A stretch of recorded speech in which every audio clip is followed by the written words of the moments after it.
नमस्ते बच्चों, कैसे हैं आप। तो class 11th physics one dimensional motion kinematics का टॉपिक विथ यूनिफॉर्म एक्सेलरेशन हमने कंप्लीट किया। क्लियर है। आज का हमारा जो टॉपिक रहेगा वो नॉन यूनिफॉर्म एक्सेलरेशन के लिए रहेगा, जहाँ पर यूनिफॉर्म है मतलब एक्सेलरेशन कांस्टेंट नहीं है, यूनिफॉर्म नहीं है। तो स्टार्ट करते हैं फिर उसकी कहानी। मेरा नाम है नीरज गुप्ता और ये है आपका चैनल फिजिक्स फायर। चलिए, तो बच्चों जब हम एक्सेलरेशन की बात करते हैं तो कांस्टेंट एक्सेलरेशन में तो कहानी हमने देख ली कि मोशन की इक्वेशन लग जाएंगी तीनों और किस तरह से हम उन्हें डील कर सकते हैं, सारी कहानी हमने समझ ली। बट अगर एक्सेलरेशन कांस्टेंट नहीं है तो कहानी आएगी डिफरेंशिएशन और इंटीग्रेशन के ऊपर। ऑलरेडी हमने डिस्कस किया हुआ है ना डिफरेंशिएशन और इंटीग्रेशन क्या होता है। तो कहानी किस पर बनेगी? डिफरेंशिएशन और इंटीग्रेशन पर। देखते हैं हम। देखो, हमारे पास जो फर्स्ट इक्वेशन होती है, जैसे मैं बात कर रहा हूँ फर्स्ट इक्वेशन की, तो v is equals to u plus a t, v t relation है, वेलोसिटी और टाइम रिलेशन है। सेकंड इक्वेशन है डिस्टेंस और टाइम, और थर्ड है वेलोसिटी और डिस्टेंस। बट यहाँ तीनों ही इक्वेशन में एक्सेलरेशन कांस्टेंट था। अब कहानी है कि एक्सेलरेशन कांस्टेंट नहीं है, एक्सेलरेशन कांस्टेंट नहीं है, तो जो वेलोसिटी की रेट है चेंज होने की वो कांस्टेंट नहीं है। समझ रहे हो? यही हमने डेफिनेशन दिया था, the rate of change of velocity with respect to time is called acceleration and the rate is constant, then the acceleration is constant. But यहाँ पर वो रेट चेंज होने की जो है वो कांस्टेंट नहीं है। तो कहानी बनेगी कुछ ऐसी, जैसे हमने देखा था स्लोप मीन्स व्हाट। जब भी हम स्लोप निकालते थे डिस्टेंस टाइम ग्राफ का, जिसको मैं डिस्प्लेसमेंट टाइम ग्राफ बोल दूं क्योंकि वेलोसिटी से कनेक्ट कर रहा हूं, तो हम यहां पर डिफरेंशिएशन में इक्वेशन क्या क्या लिखते थे? For differentiation velocity is equals to ds या dr upon dt, the rate of change of displacement with respect to time is called velocity। अच्छा, दोनों ही क्योंकि वेक्टर क्वांटिटी है तो आप चाहो तो ऐसे भी लिख सकते हो, कोई प्रॉब्लम वाली बात नहीं। यहाँ पर जो v यानी कि वेलोसिटी होता है वो इंस्टेंटेनियस वेलोसिटी निकलता है। स्लोप में बताया गया था। स्लोप मतलब क्या? स्लोप मतलब क्या? किसी भी कर्व का या किसी भी आपको लाइन का स्लोप निकालना होता है तो वहाँ पर एक टेंजेंट ड्रॉ कर देते हैं उस पॉइंट पर। उस पॉइंट का, उस पर्टिकुलर पॉइंट का स्लोप आपको मिल जाता है, मतलब उस पर्टिकुलर इंस्टेंट की वेलोसिटी आपको मिल जाती है अगर डिस्टेंस टाइम ग्राफ का स्लोप निकाल रहे हैं। तो ये वेलोसिटी जो होती है वो इंस्टेंटेनियस वेलोसिटी होती है। कौन सी वेलोसिटी होती है? Instantaneous velocity. क्लियर? तो हमने मतलब यहाँ पर एक इक्वेशन लिखा क्योंकि ऑलरेडी हमें पता है the rate of change of displacement with respect to time ds upon dt is called velocity. और चूंकि हम डिफरेंशिएशन की बात करते हैं, स्लोप निकाल रहे हैं, तो यहाँ पर जो वेलोसिटी मिलेगा वो इंस्टेंटेनियस वेलोसिटी मिलेगा। और इसी तरह से अगर हम एक्सेलरेशन के लिए इक्वेशन लिखते हैं देन हम क्या लिखेंगे? dv upon dt। गलत तो नहीं हुई? ऑलरेडी हमने डिस्कशन किया हुआ है कि भैया वेलोसिटी का सिंगल डेरिवेटिव है ना, वेलोसिटी का सिंगल डेरिवेटिव क्या देता है आपको? एक्सेलरेशन। डिस्प्लेसमेंट का डबल डेरिवेटिव क्या देता है आपको? एक्सेलरेशन। तो ध्यान रखिए यहाँ पर भी अगेन एक्सेलरेशन जो है वो इंस्टेंटेनियस एक्सेलरेशन है, इंस्टेंटेनियस एक्सेलरेशन है। हमने कहा चलो ठीक है। तो डिफरेंशिएशन में हमें ये कहानी पता चल जाती है। अच्छा, एक कहानी और पता चलती है जो एक्सेलरेशन डिस्टेंस और डिस्प्लेसमेंट, मैंने डिस्टेंस और डिस्प्लेसमेंट, वेलोसिटी और displacement, I am very sorry, velocity and displacement का रिलेशन बताते। देखो यहाँ पर आपको किस किस का रिलेशन मिल रहा है, मतलब velocity is equals to displacement upon time, तो इन दोनों का रिलेशन यहाँ पर आपको मिल रहा है। यहाँ पर वेलोसिटी और टाइम का रिलेशन बोल सकता हूँ, एक्सेलरेशन और टाइम का। तो ये रिलेशन जो है हम इसको किस तरह से डिफाइन कर सकते हैं? देखो, क्या मैं एक्सेलरेशन की इक्वेशन को ऐसा भी लिख सकता हूँ? एक्सेलरेशन को और कैसा लिखा जा सकता है? मैं सिर्फ इतना समझाने की कोशिश कर रहा हूँ। इसको अगर मैं ऐसा लिखूं, अभी कुछ देर के लिए वेक्टर सिंबल हटा दूं, है तो वेक्टर क्वांटिटी हमें पता है।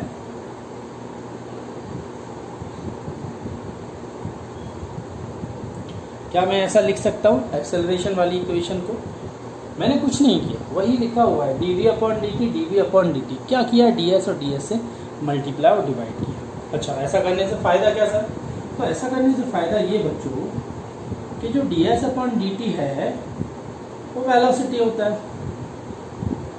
तो ये हमें एक और रिलेशन मिल गया। एक्सेलरेशन का एक रिलेशन तो था हमारे पास, है ना, एक्सेलरेशन का एक रिलेशन था, ये हमारे पास एक और रिलेशन मिल गया। इसको हम इस तरह से भी रिप्रेजेंट कर सकते हैं। मतलब मैं बोलूं अगर आपसे कि वेलोसिटी टाइम डिपेंडेंट फंक्शन नहीं आया कहीं, यहाँ वेलोसिटी टाइम डिपेंडेंट फंक्शन था तो आपने उसको टाइम के रेस्पेक्ट में डिफरेंशिएट कर दिया, आपका कुछ पर्टिकुलर आंसर आ गया। अब मान लो किसी क्वेश्चन में कि वेलोसिटी टाइम डिपेंडेंट फंक्शन नहीं है, फिर क्या, वेलोसिटी डिस्प्लेसमेंट डिपेंडेंट फंक्शन, तो उस वाले केस में हम ये भी कर सकते हैं। वेलोसिटी किसके ऊपर, किसके साथ वेरी कर रहा है, डिस्प्लेसमेंट के साथ वेरी कर रहा है। क्लियर है? तो हम वहाँ ये वाली कहानी भी कर सकते हैं। तो ये इक्वेशन हो गई किसके लिए, डिफरेंशिएशन वाले केस के लिए, जब आपके पास एक्सेलरेशन कांस्टेंट नहीं है, एक्सेलरेशन चेंज हो रहा है, एक्सेलरेशन चेंज हो रहा है। क्लियर है? नाउ हम इंटीग्रेशन की इक्वेशन देख लेते हैं। देखो इंटीग्रेशन की इक्वेशन सिंपल है, बहुत सिंपल है, मैं यहीं पर आपको बता सकता हूँ। इंटीग्रेशन मीन्स व्हाट, इंटीग्रेशन मतलब डिफरेंशिएशन का जस्ट उल्टा, reverse process of differentiation is called integration. तो अगर मैं इस इक्वेशन को जो आपके सामने लिखी हुई है मैं ऐसा लिखूं तो क्या मैं गलत होऊंगा? ठीक है, देखो वेक्टर सिंबल लगाओ, वेक्टर क्वांटिटी है पता है ना, अभी मतलब फॉर सिंपलिसिटी मैं वेक्टर सिंबल हटा रहा हूँ वहाँ से, बट है वेक्टर क्वांटिटी है। अच्छा ठीक है, आपने ऐसा लिख दिया, बट ये तो स्मॉल क्वांटिटी मिल गया है, डिस्प्लेसमेंट का एक स्मॉल क्वांटिटी मिल गया, क्या, v dt, एक स्मॉल इंटरवल ऑफ टाइम के लिए। ठीक है, अगर मुझे होल डिस्प्लेसमेंट निकालना है तो हम क्या करेंगे, हम इसका इंटीग्रेशन कर देंगे। ठीक है, हमने होल डिस्प्लेसमेंट निकाला और इसका क्या कर दिया, इंटीग्रेशन कर दिया। अच्छा, इंटीग्रेशन की कोई एक प्रॉपर लिमिट होगी जो वहाँ हमें गिवन होगी, हम लगाएंगे उसको उसके अकॉर्डिंग और हमें डिस्प्लेसमेंट मिल जाए। तो ये कहानी हो गई पहली इक्वेशन आपको इंटीग्रेशन की टर्म में।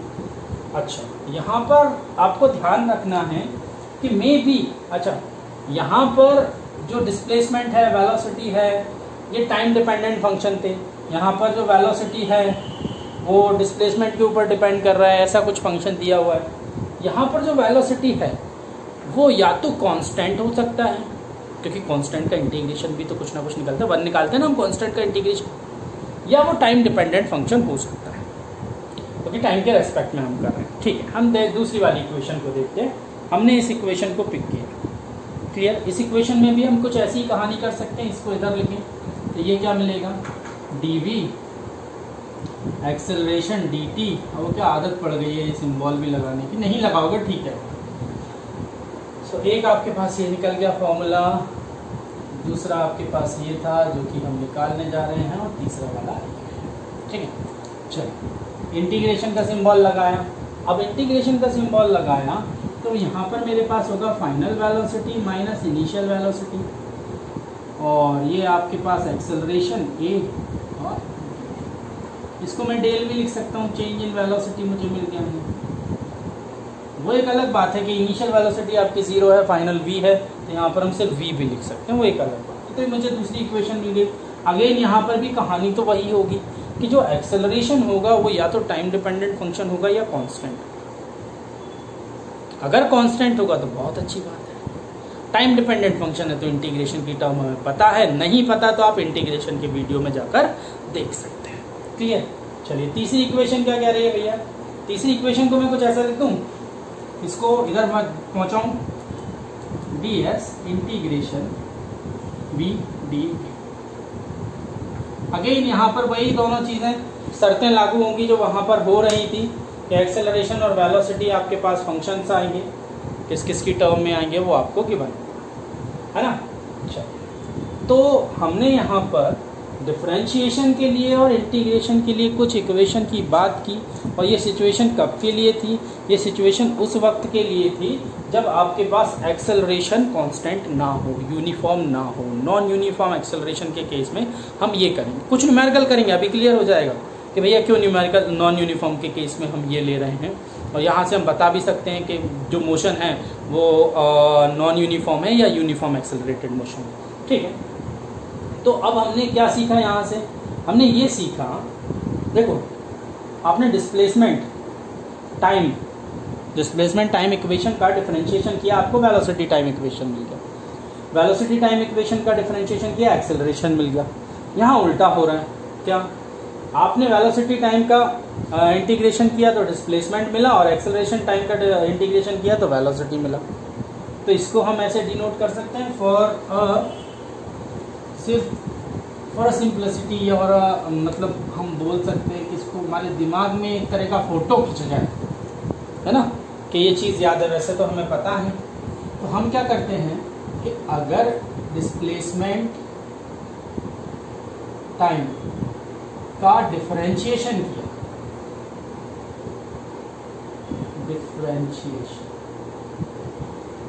तो हमें क्या मिलता है? Velocity time equation. इसका डिफरेंशिएशन किया तो क्या मिलता है हमें?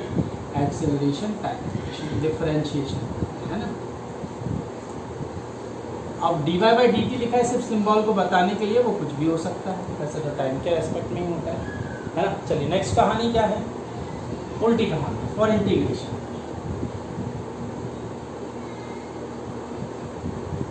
अगर मैं एक्सेलरेशन टाइम इक्वेशन का इंटीग्रेशन करता हूं तो कहाँ नहीं पहुंचती है? वेलोसिटी टाइम इक्वेशन पर। इसका इंटीग्रेशन करता हूं तो कहाँ नहीं पहुंचती है? Displacement time equation. क्लियर है? ये चीज़ याद रहेगी। ठीक, चलो, तो ये तो बात हो गई देखो डिफरेंशिएशन की। अब मैंने आपसे बोला था कि देखो हम यहाँ मोशन की इक्वेशन भी अगेन डिराइव करेंगे बाय कैलकुलस मेथड, तो हम वही करने जा रहे हैं, और बहुत सिंपल है, बहुत सिंपल है ना। अच्छा, ये बात ध्यान रखेंगे कि जब इक्वेशंस की बात हम करते हैं तो एक्सेलरेशन जो होता है वो कांस्टेंट होता है। तो जब हम कैलकुलस मेथड से वो इक्वेशन डिराइव करेंगे तो वहाँ हम एक्सेलरेशन को एज्यूम करेंगे कि वो कांस्टेंट है, वो कांस्टेंट ही होगा। ठीक है, चलो आते हैं कहानी पर। तो मोशन की तीनों इक्वेशन डिराइव कर रहे हैं, बहुत ज़्यादा टफ नहीं है, देखो सिंपल सा टॉपिक है, स्कूल लेवल पे आता है, बाकी तो आपके दिमाग में होना चाहिए, क्वेश्चंस बनते हैं, है ना। डेरिवेशन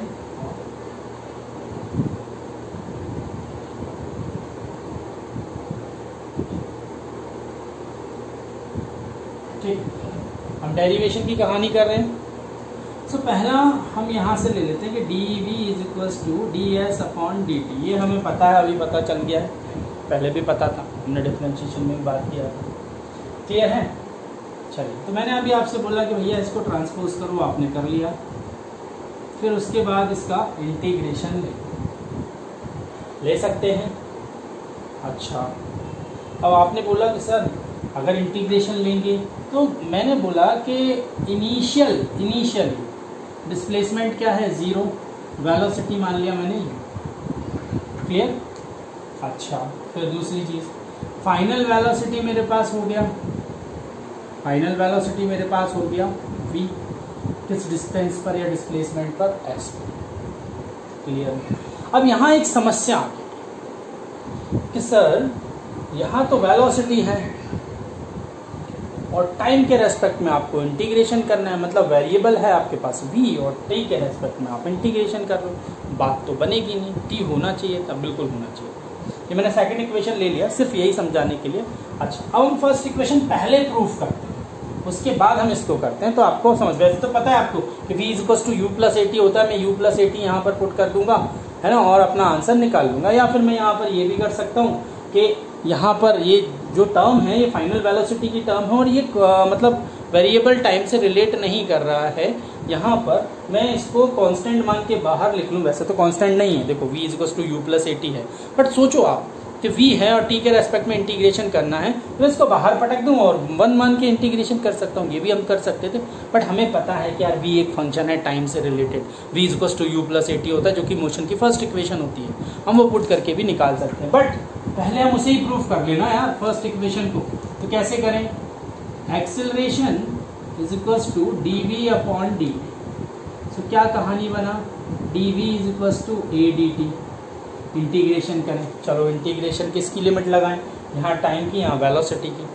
अच्छा, इनिशियल टाइम 0 पर वेलोसिटी थी u, टाइम t पर वेलोसिटी हो गई v। आपने बोला ठीक है, चलो किसके रेस्पेक्ट में इंटीग्रेशन कर रहे हैं? v के रेस्पेक्ट में। क्या यहाँ कोई वेरिएबल दिख रहा है? नहीं है। कांस्टेंट मान लेंगे 1, कुछ नहीं है तो 1 मान लेंगे, और 1 का इंटीग्रेशन क्या हो जाएगा? v। आपने बोला ठीक है, u और v। यहाँ पर a कैसा है? कांस्टेंट। फिर बोल रहा हूँ हम मोशन की इक्वेशन निकाल रहे हैं, एक्सेलरेशन कांस्टेंट होगा, तो a कांस्टेंट है, बाहर आ गया। अब 1 का रेस्पेक्ट में करेंगे टाइम का, मतलब 1 का इंटीग्रेशन करेंगे टाइम के रेस्पेक्ट में, तो क्या आ जाएगा? t। फिर क्या कहानी बनेगी? Upper limit minus lower limit, यही बनाते हैं हम। अपर लिमिट रखा माइनस लोअर लिमिट रखा, इस वेरिएबल की जगह ये दोनों पुट करना है। तो एक बार तो v रखेंगे तो वही आएगा, फिर लोअर लिमिट माइनस रखेंगे, फिर लोअर लिमिट, तो ये u आ गया। अभी क्या कहानी? अच्छा, t का इंटीग्रेशन कितना हो जाएगा? मतलब आप सॉरी t की अपर लिमिट पुट करेंगे तो ये t रहेगा, लेकिन लोअर लिमिट में क्या हो जाएगा? 0 हो जाएगा। अच्छा, अब यहाँ से कुछ इक्वेशन बनती हुई दिख गई है हमें। v इज इक्वल्स टू ये u उधर जाएगा तो u plus at, first equation derive हुई। अच्छा, अब जैसा कि मैंने यहाँ बोला था, इस सेकंड इक्वेशन का कार्यक्रम चल रहा था, तो हमने क्या देखा था कि भैया यहाँ पर जो पूरी कहानी है वो किस पे डिपेंड कर रही है? टाइम पर। क्यों? क्योंकि वेलोसिटी हमें पता है is a function of time. हमें तो मोशन की इक्वेशन निकालना है, इसलिए मैं ऐसा बोल रहा हूँ, लेकिन जरूरी थोड़ी नहीं हर बार। हो सकता है वेलोसिटी आपको 2 मीटर पर सेकंड स्क्वायर दी हुई और फिर बोल रहे हैं कि एक्सेलरेशन निकालो। अब तो वेलोसिटी टाइम पर डिपेंड ही नहीं कर रही, कांस्टेंट है, और कांस्टेंट का डिफरेंशिएशन क्या होता है? 0। तो एक्सेलरेशन क्या हो जाएगा वहाँ? 0। यही होता भी है। तो यहाँ वाले केस में वेलोसिटी किस पे डिपेंड कर रही है? टाइम के ऊपर हमने रख दिया। तो u v इसकी जगह आ गया u plus at dt is equal to, इसको मैं s लिख दूं, आएगा ही फाइनली s। देखो डिफरेंशिएशन इंटीग्रेशन किया किसका? 1 का, s आ गया। अपर लिमिट रखेंगे ठीक है, लोअर लिमिट रखेंगे 0 हो जाएगा, तो उसको मैंने हटा दिया। अभी क्या आ गई कहानी? u का टाइम के रेस्पेक्ट में इंटीग्रेशन ut हो जाए। गलत तो नहीं हूं मैं? ठीक है सर। t का इंटीग्रेशन t स्क्वायर बाय 2 हो जाएगा, upper limit minus lower limit, ये कहानी ठीक है। अब क्या करें सर? यहाँ तो कुछ गड़बड़ हो रही है। क्या गड़बड़ हो रही है? थोड़ा समझाओ मुझे। गड़बड़ अब ये हो गई है कि हम यहाँ टाइम के रेस्पेक्ट में इंटीग्रेशन कर रहे हैं, तो हमें टाइम की लिमिट पुट करना है। अरे सर ऐसी कैसी गड़बड़ कर रहे हैं? ठीक है, जब कोई गलती होती है बाय मिस्टेक तो वो हमें एक सबक सिखा के जाती है। अब ये ध्यान रखें, ठीक है। चलो, तो अब ये क्लियर है लिमिट, क्योंकि हम टाइम के रेस्पेक्ट में इंटीग्रेशन कर रहे हैं ना। बहुत देर से चिल्ला रहा हूँ मैं, लेकिन फिर भी मैंने वही गलती कर दी है ना। तो टाइम के रेस्पेक्ट में इंटीग्रेशन कर रहे हैं, तो टाइम इनिशियली 0 था, फाइनल टाइम क्या है? t। चलो वैल्यू पुट करते हैं, तो कुछ कहानी तो बदलेगी नहीं। ut plus half at square, तो 0 रखेंगे तो सब 0 हो जाएगा। ये सेकंड इक्वेशन आपकी प्रूफ। अच्छा, अब थर्ड इक्वेशन के लिए क्या कहानी करना है? तो थर्ड इक्वेशन के लिए कहानी बड़ी सिंपल है। क्या बताया गया था अभी आपको? Acceleration is equal to dv upon dt। क्या मैं इसको ऐसा लिख सकता हूँ? dv upon ds into ds upon dt, और ds अपॉन dt क्या हो जाता है? वेलोसिटी। यही करवाया था कार्यक्रम। तो velocity dv upon ds, ds आ जाएगा इधर, तो ये हो गया a ds, ये v dv। क्लियर? अब मुझे कुछ ना कुछ रब करना पड़ेगा। फर्स्ट इक्वेशन रब कर रहा हूँ, ध्यान रखो। यहाँ पर इसकी लिमिट और पुट कर देते हैं। देखो भैया, डिस्टेंस के रेस्पेक्ट में, तो 0 to s। अच्छा, हर बार जरूरी नहीं कि इनिशियली डिस्प्लेसमेंट 0 ही हो, समझ रहे हो? ये मैं ऑलरेडी बता चुका हूँ। डिपेंड करता है सिचुएशन के ऊपर। मान लो कि कोई एक पार्टिकल पहले से 2 मीटर पर रखा है ओरिजिन से, तो फिर वहाँ पर 2 आ जाएगा, और फाइनली जितना भी उसने डिस्प्लेसमेंट मूव किया वो लिमिट आ जाएगी। तो ये बेसिक चीज़ है, दिमाग में रखना। यहाँ वेलोसिटी के रेस्पेक्ट में, तो वेलोसिटी की कहानी हर बार वही चलती है, initial velocity u, final velocity v। ठीक है, फर्स्ट इक्वेशन को मैं रब कर देता हूँ यहाँ से और इसको डिराइव कर लेते हैं। So now acceleration again constant, यहाँ आ गया s, upper limit lower limit वाली बात चलेगी, कर लेंगे। अच्छा, यहाँ v के रेस्पेक्ट में v का इंटीग्रेशन, तो v स्क्वायर बाय 2, यहाँ पर भी अपर लिमिट लोअर लिमिट। अब यहाँ अपर लिमिट रखेंगे, लोअर लिमिट रख के कोई फायदा ही नहीं होगा क्योंकि 0 आना है as। अच्छा, यहाँ 1/2 मैंने बाहर ले लिया, बहुत अच्छी बात है। एक बार अपर लिमिट फिर माइनस लोअर लिमिट, ये भी अच्छी बात। 2 इधर आ गया, 2as। अब तो सभी को दिख ही गया ना यार, v square is equal to u square plus 2as। Motion की थर्ड इक्वेशन आ गई। ध्यान क्या रखना है, एक्सेलरेशन यहाँ पर कांस्टेंट है क्योंकि मोशन की इक्वेशन में ऐसा ही होता है, सदियों से यही चीज़ चली आ रही है ना। अच्छा, और अगर कांस्टेंट नहीं होगा तो कार्यक्रम सबको पता है क्या करना है। तो मोशन की इक्वेशन हम ऑलरेडी करते हुए आ रहे थे पिछले 2-3 लेक्चर से। यहाँ पर हमने देखा कि मतलब अगर एक्सेलरेशन कांस्टेंट नहीं है तो हमें डिफरेंशिएशन इंटीग्रेशन का यूज़ करना है घड़ी घड़ी, और कैसे करना है वो बताया गया आपको। किस से किस में जाएंगे तो इंटीग्रेशन करेंगे और किस से किस में आएंगे तो डिफरेंशिएशन करेंगे। फिर हमने मोशन की तीनों इक्वेशन निकाल ली कैलकुलस मेथड से, है ना। एग्जामिनेशन पॉइंट ऑफ व्यू से ये बहुत इंपॉर्टेंट पार्ट तो नहीं है, बट आपको आना चाहिए। ठीक है, चलिए हम कुछ न्यूमेरिकल के ऊपर आते हैं, कुछ क्वेश्चंस के ऊपर आते हैं जो कि डिफरेंशिएशन और इंटीग्रेशन के ऊपर बेस्ड होंगे, फिर हम आगे के टॉपिक पर बढ़ जाएंगे। ठीक है,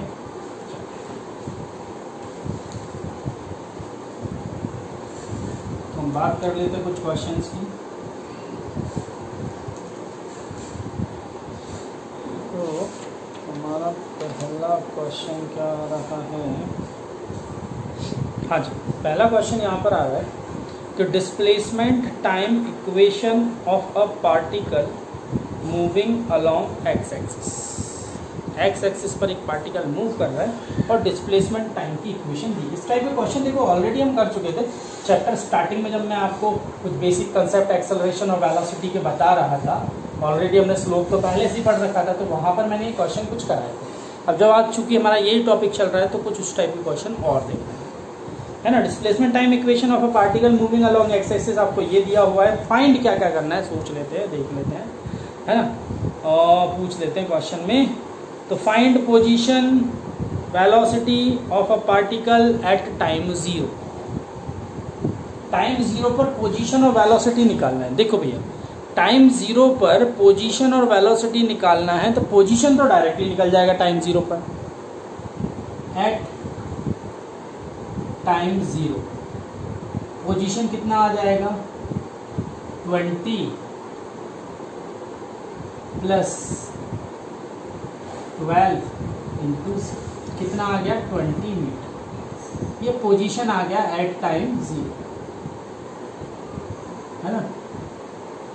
अब हमें वेलोसिटी भी बताना है, तो वेलोसिटी पहले तो निकालनी पड़ेगी इससे, डिस्प्लेसमेंट वाली इक्वेशन से। कैसे, डिफरेंशिएशन करके। डिस्प्लेसमेंट टाइम इक्वेशन से वेलोसिटी पर जब हम जाएंगे डिफरेंशिएशन, इस टर्म का डिफरेंशिएशन करते हैं। So now velocity is equal to dx upon dt and the value of x is, I am very sorry, and the value of x is 20 plus t cube minus 12t. So अब यहाँ पर जब हम integration करेंगे तो कहानी कुछ ऐसी बनेगी, इंटीग्रेशन करेंगे कि डिफरेंशिएशन करेंगे, डिफरेंशिएशन करेंगे तो कहानी कुछ ऐसी बनेगी कि 20 का डिफरेंशिएशन हो जाएगा 0। हमने कहा ठीक है, टी क्यू का डिफरेंशिएशन कितना होगा भैया, पावर आगे और पावर से 1 माइनस कर देंगे तो 12t, 12 कांस्टेंट है, टी का डिफरेंशिएशन 1। तो ये कहानी आ गई वेलोसिटी की। यहाँ पर भी हम फटाक से रख देंगे कि भैया एट टाइम t 0, तो वेलोसिटी टाइम 0 माइनस 12।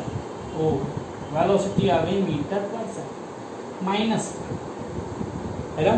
तो इस टाइम पर वेलोसिटी यहाँ पर कैसी निकली, नेगेटिव निकली। अब क्या कर सकते हैं, चलो ये तो हो गया पहला क्वेश्चन। दूसरे क्वेश्चन में हमसे बोल रहे हैं state whether the motion is uniformly accelerated और नॉट। हम ये भी बता सकते हैं कि ये मोशन यूनिफॉर्मली एक्सेलरेटेड है या नहीं। कैसे, देखो वेलोसिटी की इक्वेशन कहाँ गई जो आपने निकाली थी, ये निकाली थी, इसको 0 का हटा दो, जरूरत तो नहीं है। ये अब इसको एक बार और डिफरेंशिएट कर दें, हमें क्या मिल जाएगा, एक्सेलरेशन dv अपॉन dt। अब डिफरेंशिएशन कर दूं भैया लगातार डायरेक्ट, पावर आगे आया 6t माइनस 0, क्योंकि 12 का डिफरेंशिएशन 0। अच्छा, कैसे बताएंगे कि एक्सेलरेशन वेरिएबल है या कांस्टेंट है? भैया देखो, एक्सेलरेशन डिपेंड कर रहा है टाइम के ऊपर, वेरी कर रहा है टाइम के साथ में। टाइम बढ़ेगा एक्सेलरेशन भी बढ़ेगा, मतलब एक्सेलरेशन कांस्टेंट तो नहीं है ना। एक्सेलरेशन कैसा है, कांस्टेंट है क्या? ना, कांस्टेंट नहीं है। फिर क्या है, बढ़ रहा है, तो यूनिफॉर्म नहीं है, नॉन यूनिफॉर्म है, इंक्रीज हो रहा है। ठीक है, गलत तो नहीं हूं मैं? चलो, हमें ये पता चल गया थर्ड वाला पॉइंट कि मोशन कैसा है, नॉन यूनिफॉर्म एक्सेलरेटेड मोशन है। थर्ड पॉइंट और पूछना है एक और बात कि find position of the particle when velocity of the particle is 0। अब हमें बताना है वो पोजीशन जहां पर वेलोसिटी हो जाए 0। तो वेलोसिटी इक्वेशन है क्या, ये यही है ना वेलोसिटी, गलत तो नहीं हूँ। अब उन्होंने क्या बोला कि भैया वेलोसिटी हो गई 0, हमने कहा ठीक है, वेलोसिटी को हमने रख दिया 0। चलो, नाउ 12 को यहाँ ट्रांसपोज किया, 3t², then t² is equals to 4, t is equals to plus minus 2।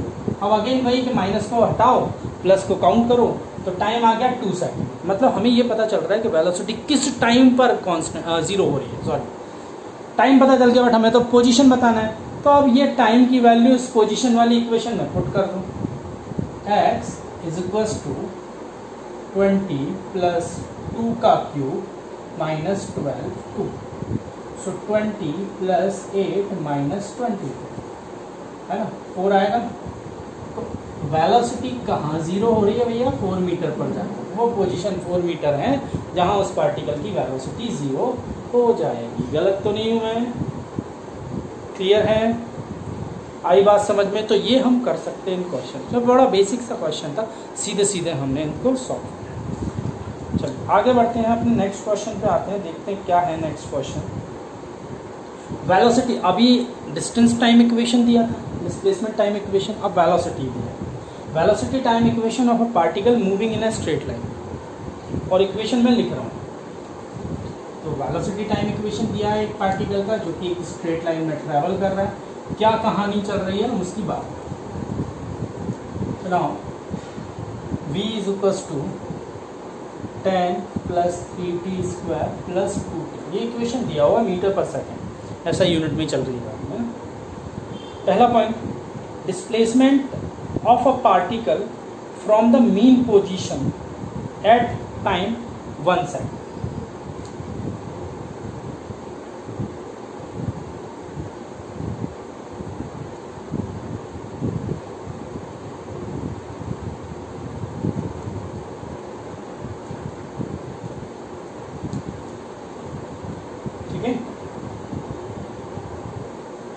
at time 1 second if it is given that displacement is 20 meter at time 0। अच्छा, टाइम 0 पर ये बता दिया कि टाइम 0 पर डिस्प्लेसमेंट 20, मतलब पार्टिकल ओरिजिन पर नहीं रखा हुआ है, पार्टिकल ओरिजिन पर नहीं है, 0 पर नहीं है, पार्टिकल टाइम 0 पर 20 मीटर पर रखा हुआ है। अब बताना है कि 1 सेकंड के बाद उसका डिस्प्लेसमेंट क्या होगा फ्रॉम मीन पोजीशन, है ना। चलो बताते हैं। अच्छा, पिछली बार डिस्प्लेसमेंट टाइम इक्वेशन था और हमें कुछ वेलोसिटी निकालना था, तो हमने डिफरेंशिएशन किया था, फिर एक्सेलरेशन निकाला, तो एक बार और डिफरेंशिएशन किया। अब यहाँ उल्टा केस चल रहा है, बताया था ना वो ड्रॉ करके, एरो बना के। अब वेलोसिटी टाइम से हमें कहाँ पहुँचना है, डिस्प्लेसमेंट के पास। तो हमने बोला भैया ये वेलोसिटी जो होता है वो ds/dt होता है। क्या गलत बोला क्या? नहीं बोला। फिर क्या, ds को लिखो यहीं, टाइम को पहुंचाओ कहीं और नहीं पहुंचा दिया, इंटीग्रेशन करो। आपने बोला ठीक है, लेकिन लिमिट की आवश्यकता है। लिमिट क्या लगाएंगे? सो देखिए, टाइम 0, टाइम के रेस्पेक्ट में, डिस्प्लेसमेंट के रेस्पेक्ट में, टाइम 0 पर डिस्प्लेसमेंट था 20, क्लियर। टाइम 1 सेकेंड पर डिस्प्लेसमेंट कितना होगा ये निकालना है। क्लियर हो गई बात। टाइम 0 पर डिस्प्लेसमेंट था 20, टाइम 1 सेकेंड पर डिस्प्लेसमेंट कितना होगा इसकी बात हमें करनी है। हमने कहा ठीक है, चलो एस आ जाएगा यहाँ, तो ये 20 आ जाएगा, ये एस आ जाएगा, अरे वाह, ये 10t हो जाएगा, ये 6t। कुछ गलत तो नहीं लिखा? अरे इंटीग्रेशन करना है, तुम बोल ही नहीं हो, है ना। तो ये हो जाएगा टी क्यूब, अच्छा सर टी क्यूब क्यों हो जाएगा, टी क्यूब अपॉन 3 होगा। अरे भैया एक 3 कैंसिल हो जाएगा उससे, ये हो जाएगा टी स्क्वायर, 2 कैंसिल हो जाएगा। चलो लिमिट 1 0 उल्टा लिख दिया, ये पुट करें तो भैया पहली बार में है, दूसरी बार में -20। चलो यहाँ पर 1 1 1 तो 10 1 और 1, फिर 0 0 0 तो 0। S इज इक्वल टू 12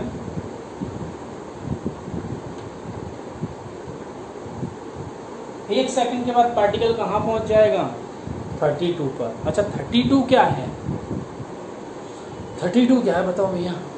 32 वो डिस्टेंस है जो मीन पोजीशन से है, ओरिजिन से है, ना कि यहाँ से। पता चले तुम पार्टिकल को 20 मीटर पे मान लो और बोल दो कि 1 सेकंड के बाद पार्टिकल 30 मीटर दूर और जा रहा है, तो मतलब फाइनल पार्टिकल 52 मीटर पे आ गया ना भैया। Mean position, mean position, mean position. ठीक है, चलो क्लियर है, आगे बढ़ें। चलिए इसका दूसरा पार्ट पे आते हैं हम। इसका एक और पार्ट है एक्सेलरेशन टाइम इक्वेशन भी निकालना है। मतलब हम वेलोसिटी टाइम इक्वेशन निकाल चुके हैं कहीं पर, गिवन है, ठीक। एक्सेलरेशन टाइम इक्वेशन निकालना, तो एक्सेलरेशन टाइम इक्वेशन निकालना बहुत ज़्यादा टफ नहीं होगा। क्यों टफ नहीं होगा? क्योंकि हमें डिफरेंशिएशन करना है। सिर्फ एक्सेलरेशन टाइम इक्वेशन निकालने के लिए हमें सिर्फ और सिर्फ डिफरेंशिएशन करना है टाइम के रेस्पेक्ट में। सो नाउ 10 तो हो जाएगा 0, ये हो जाएगा 60, ये हो जाएगा 2। Acceleration time equation is dependent on time, यानी कि ये यूनिफॉर्म एक्सेलरेशन तो ना ही है भैया, है क्या? नहीं है ना, यूनिफॉर्म एक्सेलरेशन नहीं है। क्लियर? चलो ये भी सिंपल क्वेश्चन था। एक और क्वेश्चन देखते हैं, the motion of a particle along a straight line is described by the function of this। एक पार्टिकल का स्ट्रेट लाइन में मोशन इस फंक्शन से रिप्रेजेंट हो रहा है, 2t - 3 square, where x is in meter. ठीक है भैया, टाइम इज इन सेकेंड, ये भी क्लियर है। x यहाँ मीटर में है, टाइम यहाँ सेकेंड में है। The position, velocity and acceleration at 2 second, ये तो जल्दी जल्दी बता देंगे। Position, velocity and acceleration, position तो दिया है, वेलोसिटी निकाल लेते हैं, एक्सेलरेशन भी निकाल लेते हैं।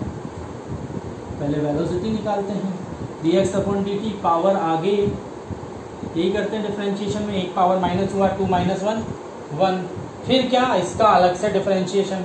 अच्छा इसमें ये कांस्टेंट है, 0 हो जाएगा, t का डिफरेंशिएशन 1, तो क्या आ जाएगा, एक 2 और आ जाएगा। तो फाइनली ये इक्वेशन आपके पास हो जाएगा 2 2 4, 2t - 3। ठीक है, अच्छा इसको अब ये वेलोसिटी बन गया, एक्सेलरेशन निकालना है, 4 ये लिखा हुआ है। इस पूरे का डिफरेंशिएशन करेंगे तो 3 का डिफरेंशिएशन क्या हो जाएगा, 0, t का क्या हो जाएगा 1, एक और 2 आ जाएगा, तो यहाँ लिखा जाएगा। ठीक है, अब आपको टाइम 2 सेकेंड पर बताना है सारी कहानी। तो टाइम 2 सेकेंड पर डिस्प्लेसमेंट कितना होगा देख लेते हैं। सो डिस्प्लेसमेंट हो गया 2 सेकेंड पर, 2 2 4 1 मीटर। ठीक है, वेलोसिटी कितना होगा वो देख लेते हैं, 4 2 - 3 4 मीटर पर सेकेंड। हमने कहा ये भी ठीक है। एक्सेलरेशन कितना होगा, तो एक्सेलरेशन तो डिपेंड ही नहीं कर रहा टाइम के ऊपर, तो एक्सेलरेशन जो है वही रहेगा, कांस्टेंट, मतलब 8 मीटर पर सेकेंड। क्लियर हो गई कहानी, ये तो सिंपल था। अब इसका एक और पार्ट है, the velocity of the particle at origin. Origin पर आपको इस पार्टिकल की वेलोसिटी बतानी है। कहाँ पर? ऑरिजिन पर वेलोसिटी बतानी है। अब आप सोच रहे हो कि ओरिजिन पर सर वेलोसिटी बताएं, बतानी वेलोसिटी है। अच्छा, वेलोसिटी को बताने के लिए किसकी रिक्वायरमेंट लगेगी? टाइम की। अब आपको पता होना चाहिए। अब आप सोचोगे सर ओरिजिन पर है, t0 पर होगा ना। ओरिजिन पर t0 पर किसने बोला? मान लो पार्टिकल कहीं से पहले से चलता हुआ आ रहा है, नेगेटिव डायरेक्शन से आ रहा है, डिस्प्लेसमेंट उसका नेगेटिव से हो रहा है, ओरिजिन पर पहुंचा मतलब x 0 हो गया, तो अब टाइम 0 थोड़ी नहीं है, टाइम पार्टिकल तो कहाँ कब से चल रहा है। फिर हम टाइम निकालेंगे, कहाँ से निकालेंगे? डिस्प्लेसमेंट को 0 रखा, क्योंकि वो यही तो बोल रहे हैं कि ओरिजिन पर आपको बताना है। क्या बताना है? कि ओरिजिन पर पार्टिकल की वेलोसिटी कितनी है। हमने कहा ठीक है, ओरिजिन पर पार्टिकल की वेलोसिटी हम बताते हैं। देखो ये 0, 3 स्क्वायर रूट किया, 3 इधर आया, 3। तो किस टाइम पर? तो टाइम 3/2, टाइम 3/2 वो टाइम है जहां पर ओरिजिन पर पार्टिकल पहुंचेगा। अच्छा, वेलोसिटी निकालने के लिए हम कार्यक्रम वही करेंगे। तो भैया रखो टाइम 3/2 0, क्या आ गई वेलोसिटी? अरे सर आपने तो अभी बोला था पार्टिकल पहले से चला आ रहा था, वेलोसिटी तो यहाँ 0 आ गई, पार्टिकल यहीं से स्टार्ट हो रहा है, अच्छी बात है 0 आ गई, बट हमें नहीं पता था क्या केस होने वाला है। समझ गए? हो सकता है पार्टिकल पहले से आ रहा हो। क्लियर ना? तो यहाँ पर अच्छी बात है कि वो वेलोसिटी 0 आ गई, बट पहले से आप डिसाइड करके नहीं बता सकते। आप ये नहीं बोल सकते कि ओरिजिन पर पार्टिकल की वेलोसिटी भी 0 होगी, या टाइम 0 पर पार्टिकल ओरिजिन पर था। मतलब ऐसा कुछ आप कमिटमेंट नहीं कर सकते हो कभी भी इक्वेशन को बिना सॉल्व किए हो, क्योंकि डिस्प्लेसमेंट का केस तो ऐसे ही होता है। आई बात समझ में? तो एक और हमने क्वेश्चन किया, नेक्स्ट क्वेश्चन पे आते हैं, फिर कुछ अगले टॉपिक पर आते हैं। अच्छा, नेक्स्ट क्वेश्चन थियोरेटिकल क्वेश्चन है, बहुत छोटा सा क्वेश्चन है, क्योंकि ये डिपेंडेंसी पूछ रहे हैं। हाँ, इसमें कोई सॉल्व करने वाली बात नहीं है। मतलब velocity of a particle moving in straight line is directly proportional to 3/4 power of the time elapsed। अब क्वेश्चन में ऐसा दिया गया है कि जो पार्टिकल मूव कर रहा है उसकी जो वेलोसिटी है वो टाइम की 3/4 पावर के ऊपर डिपेंड कर रही है। तो velocity is directly proportional to the, और कुछ नंबर्स होंगे, कांस्टेंट होंगे, ठीक है, वो अलग बात है। टाइम के ऊपर किस तरह से रिलेट कर रहा है? t = t⁴ 3/4। हमने कहा ठीक है, चलो अच्छी बात है। नेक्स्ट कहानी आगे हमसे ये बोल रहे हैं, how does it displacement and acceleration depends on it. अब आपको बताना है कि इसका डिस्प्लेसमेंट और एक्सेलरेशन टाइम के ऊपर किस तरह से डिपेंड करेगा। तो सबको पता है, अगर मुझे वेलोसिटी से डिस्प्लेसमेंट पे जाना है मैं इंटीग्रेशन करूंगा, और वेलोसिटी से एक्सेलरेशन पर आना है तो मैं डिफरेंशिएशन करूंगा। करते हैं दोनों चीज़ एक साथ। चलिए एक्सेलरेशन पर आते हैं। मैं अगर dv/dt लिखता हूँ, अब यहाँ कुछ भी लिखा हो, कांस्टेंट कुछ भी हो, हमें तो किसके रेस्पेक्ट में डिफरेंशिएशन करना है? t के रेस्पेक्ट में। ठीक है, t का जो पावर आ जाएगा आगे, यहाँ पर प्रोपोर्शन का साइन लगा दूं मैं, क्योंकि यहाँ वेलोसिटी और प्रोपोर्शन का साइन लगा, पावर आगे आ गया, t 3/4 - 1 a is proportional to, अच्छा ये कांस्टेंट है तो प्रोपोर्शन के अंदर घुस जाएगा, ये भी पता है ना ये चीज़। इक्वल का साइन लगाते हैं और साथ में कांस्टेंट आ जाता है। कांस्टेंट कुछ भी हो सकता है, कांस्टेंट के साथ कुछ भी मल्टीप्लाई हो सकता है, डिवाइड हो सकता है, कुछ भी हो सकता है, सब कांस्टेंट है। ये भी तो कांस्टेंट ही है 3/4।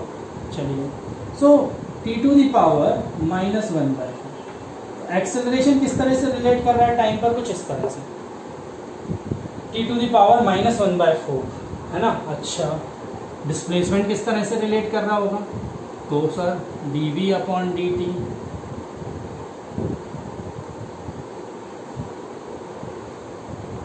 ds upon, clear, ds proportion का साइन लगा रहने देते हैं, t 3/4 dt इंटीग्रेशन कर लेते हैं, ये s हो जाएगा प्रोपोर्शनल टू, इंटीग्रेशन में क्या होता है? पावर प्लस होता है, 3/4 + 1 अपॉन 3/4 + 1, वो भी कांस्टेंट है तो मैं लिख लूँगा, s is proportional to 7/4।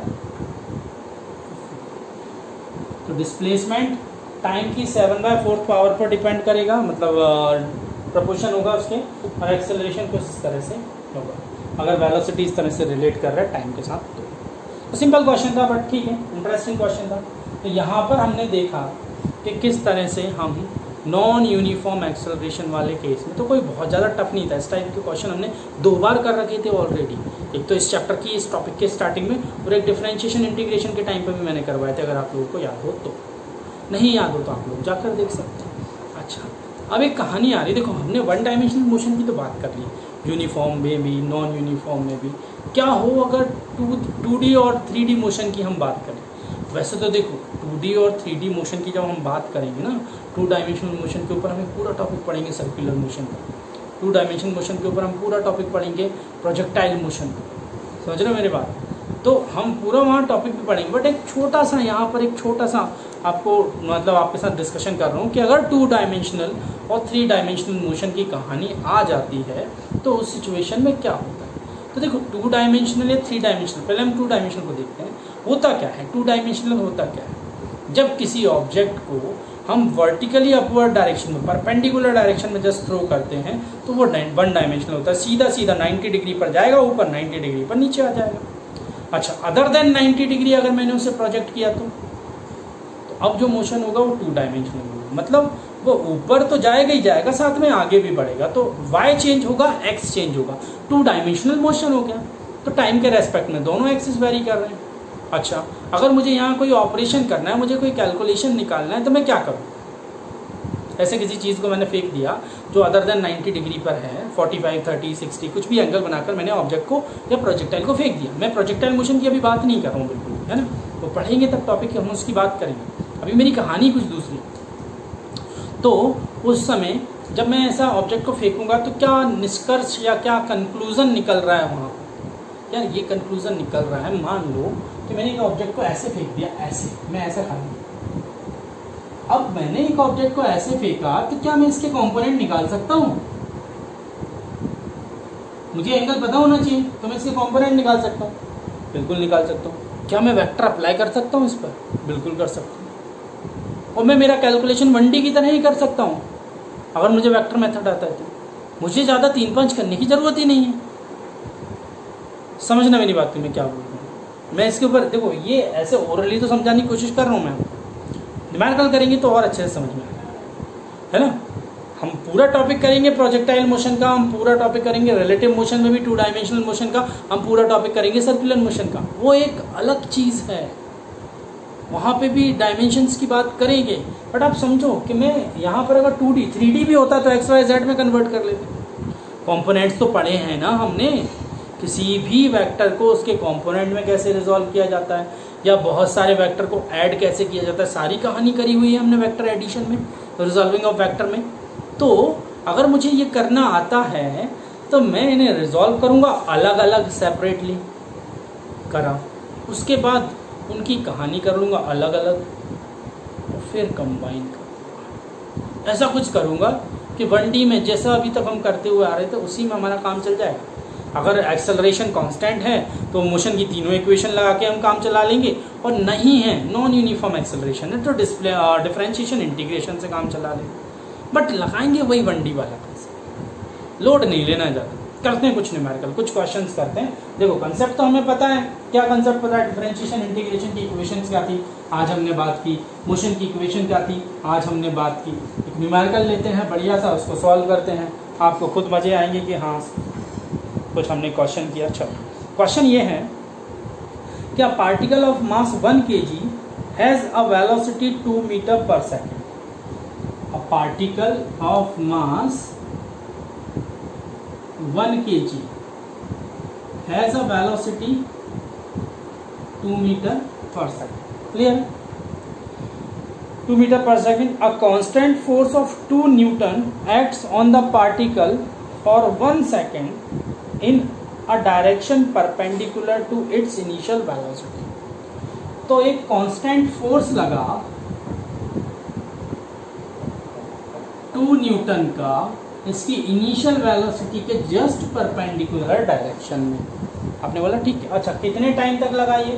For 1 second, 1 second तक ऐसी कार्यक्रम चलती रही। Next, find the velocity and the displacement of the particle at the end of the 1 second. जब ये फोर्स लगना बंद हो गया, 1 सेकेंड तक जो फोर्स लगा, अब आपको उसकी वेलोसिटी और डिस्प्लेसमेंट बताना है, पार्टिकल की velocity and displacement of the particle at the end of the 1 second. तो अब हमें ये कार्यक्रम करना है। हमने कहा ठीक है। अच्छा देखो अब हुआ क्या कि यहाँ पर फोर्स जो लग रहा है वो कैसा है, क्या वेरिएबल फोर्स है, टाइम के ऊपर डिपेंड कर रहा है? नहीं, 1 सेकेंड तक लगा है ठीक है, लेकिन F = 2 न्यूटन कांस्टेंट वैल्यू है, तो वेरिएबल फोर्स है। अगर वेरिएबल फोर्स नहीं है, है ना, क्या वेरिएबल फोर्स है? नहीं है। अगर वेरिएबल फोर्स नहीं है, कांस्टेंट फोर्स है, तो एक्सेलरेशन कैसा होगा? कांस्टेंट। गलत तो नहीं हूँ? तो क्या मैं ऐसा लिख सकता हूँ, एक्सेलरेशन = फोर्स अपॉन मास? बिल्कुल लिख सकते हो सर। फिर क्या, एक्सेलरेशन फोर्स कितना था? 2 न्यूटन, मास कितना है? 1 kg, एक्सेलरेशन आ गया 2 मीटर पर सेकेंड। ठीक है, हमें ये चीज़ समझ में आ गई, इसमें किसी को कोई डाउट नहीं होगा। अब उन्होंने क्या बोला हमसे कि वेलोसिटी निकालो भैया, फाइनल वेलोसिटी क्या होगी। देखो एक ऑब्जेक्ट ऐसे जा रहा है, हम उस पर ऊपर फोर्स लगा रहे हैं, वैसे जाने की वजह थोड़ा सा ऊपर मुड़ जाएगा। फाइनल वेलोसिटी मैंने मान ली ये फाइनल वेलोसिटी है। अच्छा, वेलोसिटी निकालने का फॉर्मूला क्या था? गलत तो नहीं हो, यही फॉर्मूला था, मैंने पहले बोला। 1 डायमेंशनल मोशन में जो जो सारी चीज़ें करी हैं हम बड़े आराम से वही करेंगे, हमारा आंसर निकाल लेंगे। V = U + AT, final velocity ये, इनिशियल वेलोसिटी ये, आपको डायरेक्शन इनिशियल वेलोसिटी की दिख रही है वहाँ पर, है ना, और एक्सेलरेशन आपको पता है किस डायरेक्शन में लग रहा है, और टाइम एक कांस्टेंट वैल्यू है। ठीक है, एक्सेलरेशन कितना है? 2। कितने टाइम तक लगा ये एक्सेलरेशन? 1 सेकेंड के लिए। मतलब ये जो वैल्यू थी AT वेक्टर की, AT वेक्टर ही मान लूँ मैं इसको, कितना है ये? 2। गलत तो नहीं हूँ मैं? AT वेक्टर की वैल्यू मैं कितनी मान लूँ? 2। AT vector means what? 2 metre per second. थोड़ा लॉजिकली सोचो यार, थोड़ा लॉजिकली सोचो। Acceleration 2 metre per second square into time, तो एक स्क्वायर मतलब एक सेकंड से 1 सेकंड कैंसिल हो गया, तो 2 मीटर पर सेकंड। फाइनली ये भी तो वेलोसिटी वेक्टर ही हुआ, ये भी तो वेलोसिटी वेक्टर ही हुआ। अब क्या रिजल्टेंट वेलोसिटी वेक्टर नहीं निकाल सकते? निकाल सकते हैं सर, ये तो सिंपल हो गया, वेलोसिटी वाली काम आ गया, वो वेक्टर वाला काम आ गया। Very good. तो आपने AT वेक्टर मतलब वेलोसिटी वेक्टर एक यहाँ निकाल लिया, इनिशियल वेलोसिटी आपको यहाँ पर दिया हुआ है। अब इन दोनों के बीच 90 डिग्री का एंगल बन रहा है, रिजल्टेंट वेक्टर आपको निकालना है। तो क्या कहानी नहीं बन सकती है? बड़े आराम से बन सकती है। कैसे? क्या ये मैं फॉर्मूला लगा सकता हूँ 2 वेक्टर के रिजल्टेंट को निकालने के लिए? बिल्कुल लगा सकता हूँ। अच्छा, इसका मैग्नीट्यूड 2, इसका magnitude 2, magnitude of final velocity 2। ठीक है सर, आपने मैग्नीट्यूड निकाल दिया, एग्री करते हैं हम लोग, लेकिन डायरेक्शन का क्या? कैसे बताओगे सर वेलोसिटी की डायरेक्शन क्या है? अरे भैया कोई प्रॉब्लम नहीं, हमने मान लिया यहाँ एंगल अल्फा बन रहा है, हमने वेक्टर के बीच ये भी कहानी करी है। अगर मुझे tan अल्फा निकालना है, यहाँ से एक क्योंकि 90 डिग्री है, यहाँ से एक परपेंडिकुलर ड्रॉ करूँ, अगर 90 डिग्री का एंगल नहीं होता तो याद है आपको कि वहाँ पर tan अल्फा निकालने के लिए फॉर्मूला क्या था? b मतलब सेकंड वाला vector sin theta upon a + b cos theta, अगर याद हो तो ठीक है, वो लगा सकते थे। यहाँ पर उसी फॉर्मूले से हमें क्या मिल जाएगा? tan = perpendicular upon base. Perpendicular कितना है? 2, या इसको आप ऐसा भी लिख सकते हो, मुझे कोई फर्क नहीं पड़ेगा। अपॉन बेस, बेस कैसा है?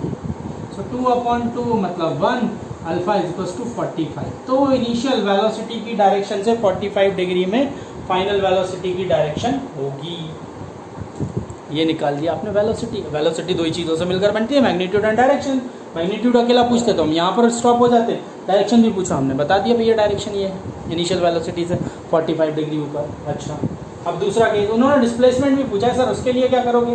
कुछ नहीं करेंगे, उसके लिए सेकंड इक्वेशन लगाएंगे, S = UT + ½ AT²।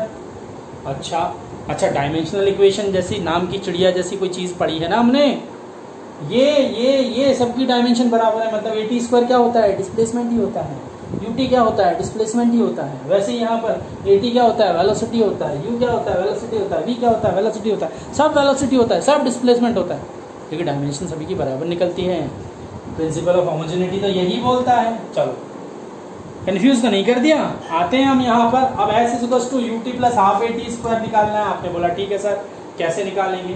देखो इनिशियल वेलोसिटी की डायरेक्शन इधर और कितने टाइम तक, हाफ ut। टाइम आपको 1 सेकेंड ही दिया है, गलत तो नहीं बोल रहा हूँ?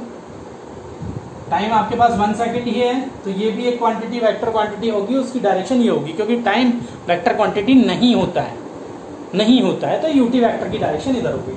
अच्छा हाफ ए टी स्क्वायर, तो क्या इसको मैं यहाँ लिख सकता हूँ? हाफ ए टी स्क्वायर को लिख सकते हो, बिल्कुल लिख सकते हो सर। ut मतलब डिस्प्लेसमेंट की डायरेक्शन। अच्छा सर डिस्प्लेसमेंट की डायरेक्शन, इनिशियल वेलोसिटी की डायरेक्शन 2 थी और t के टाइम की वैल्यू 1 थी, तो ये आपके पास अगेन वही रहेगा 2 metre per second square modulus of ut। ठीक है, यहाँ थोड़ा वैल्यू चेंज होगा,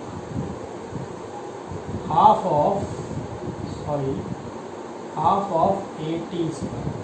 अच्छा एक्सेलरेशन आपके पास अगेन 2 है जो निकला था, 2 से 2 कैंसिल हुआ, 1 आया, टाइम भी 1 था, तो इसकी वैल्यू यहाँ पर अब की बार क्या हो गई 1। पिछली बार हमने इसकी वैल्यू 2 रखी थी ऊपर वाले वेक्टर की, क्योंकि वो 80 था, अभी क्या है हाफ ए टी स्क्वायर है। चलिए अभी भी कहानी तो वही है, इन दोनों वेक्टर के बीच एंगल कितना बन रहा है? 90 डिग्री बन रहा है। तो मुझे रिजल्टेंट निकालना है, मुझे रिजल्टेंट निकालना है, तो इसको रख कर देता हूँ, निकालते हैं रिजल्टेंट। तो रिजल्टेंट का मैग्नीट्यूड के लिए फॉर्मूला ये, फर्स्ट वेक्टर का स्क्वायर मतलब 2 का स्क्वायर, इसका स्क्वायर 1 का स्क्वायर। गलत तो नहीं हूँ मैं? सही निकल रहा है कहानी। चलो तो ये तो निकल गया मेरे पास मैग्नीट्यूड, डिस्प्लेसमेंट √3, जो भी वैल्यू आए लिख सकते हैं। डायरेक्शन के लिए क्या करें सर? कुछ भी मत करो, वही जो पहले किया था डिस्प्लेसमेंट की डायरेक्शन, इस बार बीटा मान लो डिस्प्लेसमेंट की डायरेक्शन को। Beta is equals to perpendicular कितना है इस बार 1, बेस कितना है अगेन 2, 10 में 1/2 वैल्यू हमें नहीं पता किसकी होती है, तो हम इसको कैसे लिखें? Beta is equals to 10 inverse 1/2। तो ये डायरेक्शन आ गई डिस्प्लेसमेंट की, डिस्प्लेसमेंट वेक्टर की डायरेक्शन ये आ गई। क्लियर है कहानी? आया समझ में? तो ये पूरी चीज हमने पढ़ी हुई है, पूरी चीज हमने पढ़ी हुई है, समझे? आपने वेक्टर में पढ़ा हुआ है, आपने डायमेंशनल इक्वेशन में पढ़ा हुआ है, आपने कंपोनेंट्स ऑफ वेक्टर्स पढ़े हुए हैं, आपने मोशंस की इक्वेशंस पढ़ी हुई हैं, तो हर चीज़ पढ़ी हुई है यार, हर चीज़ पढ़ी हुई है। चलो नेक्स्ट क्वेश्चन और देखते हैं इस तरह का। इसका एक ऑपोजिट क्वेश्चन लेते हैं, इसका एक ऑपोजिट क्वेश्चन। अभी हमने क्या किया, नॉर्मल वेक्टर के मैग्नीट्यूड एडिशन किया, अब हम स्प्लिटिंग की बात कर रहे हैं, कॉम्पोनेंट्स ऑफ वेक्टर्स की बात करते हैं। चलो ये वाला क्वेश्चन लेते हैं। Velocity of a particle at time 0 is 2 metre per second. तो किसी पार्टिकल की वेलोसिटी टाइम 0 पर कितनी है? 2 metre per second. A constant acceleration of 2 meter per second square acts on the particle। एक कांस्टेंट एक्सेलरेशन लग रहा है 2 मीटर पर सेकेंड स्क्वायर का, है ना, उस पार्टिकल पर कितने टाइम के लिए लग रहा है? ये 2 सेकेंड। क्लियर? फिर से एक पार्टिकल की वेलोसिटी टाइम 0 पर 2 मीटर पर सेकेंड है, कांस्टेंट एक्सेलरेशन इतने टाइम के लिए उस पर लग रहा है। इस बार फोर्स नहीं दिया, एक्सेलरेशन दिया, ठीक है। अच्छा एट एन एंगल 60 डिग्री। अच्छा पिछली बार परपेंडिकुलर बोला था, इस बार एंगल कितना? 60 डिग्री पर वो एक्सेलरेशन अप्लाई हो रहा है उसकी इनिशियल वेलोसिटी के 60 डिग्री डायरेक्शन। चलो initial velocity, find the magnitude of the velocity and displacement of the particle at the end of the 2 second. अब इस 2 सेकेंड के एंड पर magnitude of the velocity and the displacement of the particle, magnitude of the velocity and the displacement. तो magnitude निकालना velocity का भी और displacement का भी इस पार्टिकल के लिए, ठीक है। कहानी हम वही करें क्या कि वेलोसिटी 2 मीटर पर सेकेंड है, यहाँ मान लेते हैं, ठीक है।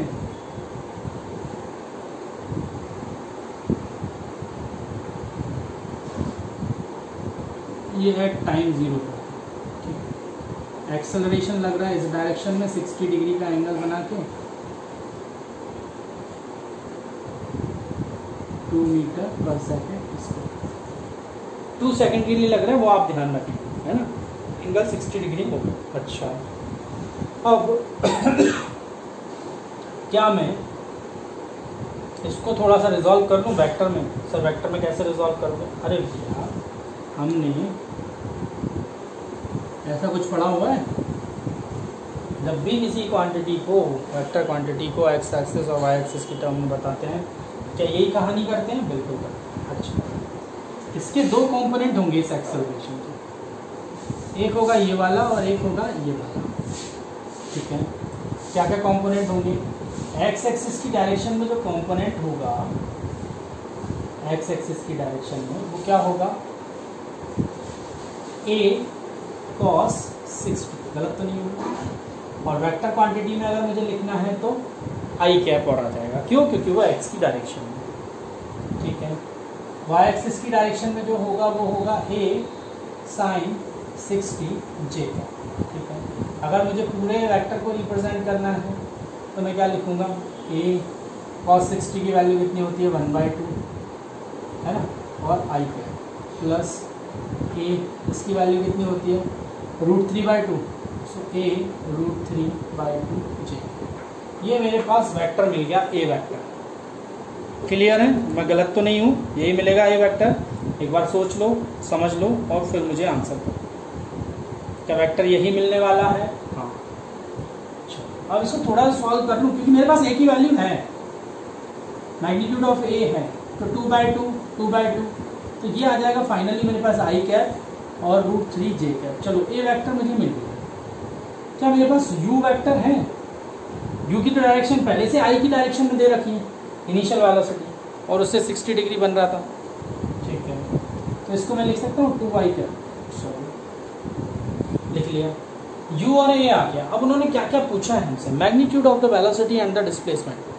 So now the magnitude of the velocity is, पहले तो हम वेलोसिटी निकालते हैं u प्लस a t। तो the vector quantity of the final velocity is u vector is 2y cap, acceleration vector is i cap plus √3 j cap into time 2 second, है ना। 2y और 2y 4i cap 2 √3 j। ये तो vector quantity आ गई। अगर इसका magnitude पूछा है तो हम बड़े आराम से निकाल सकते हैं। इसके कोएफिशिएंट का स्क्वायर प्लस इसके कोएफिशिएंट का स्क्वायर 3 और 4 12 30। अब जो भी वैल्यू है तो ये मैग्नीट्यूड ऑफ द वेलोसिटी आ गया यहाँ के केस के लिए, है ना। नाउ अगर मुझे डिस्प्लेसमेंट निकालना है, मैंने कुछ गलत तो नहीं किया। 4 का स्क्वायर 16, 2 का स्क्वायर 4, 3 ज़ा 12, 16 और 12 28, है ना। अब मुझे डिस्प्लेसमेंट निकालना है तो सेकंड इक्वेशन लगा दूँ, s equals to ut plus half at square. इसको रब करके लगा दूँ, s equals to ut plus half at square. अब लगा ठीक है, इनिशियल वेलोसिटी ये है, ut टाइम 2 है तो 4i लिख दूँ डायरेक्ट, प्लस हाफ a क्या है आपके पास? a क्या है? ये है t स्क्वायर 4, 2 2 ज़ा 4, s वेक्टर 4i कैप और 2i कैप 6i कैप और 2 √3 j कैप। अगेन मॉड्यूलस अगर मुझे इसका निकालना है √36 प्लस 2 2 ज़ा 4, 3 ज़ा 12, तो इस बार कितना आ गया ये आपके पास? 48 है ना। 48 मतलब 16 3 ज़ा 48, 16 का 4 आ जाएगा, तो 4 √3। यहाँ पर भी 7 4 ज़ा 28, तो ये 2 √7।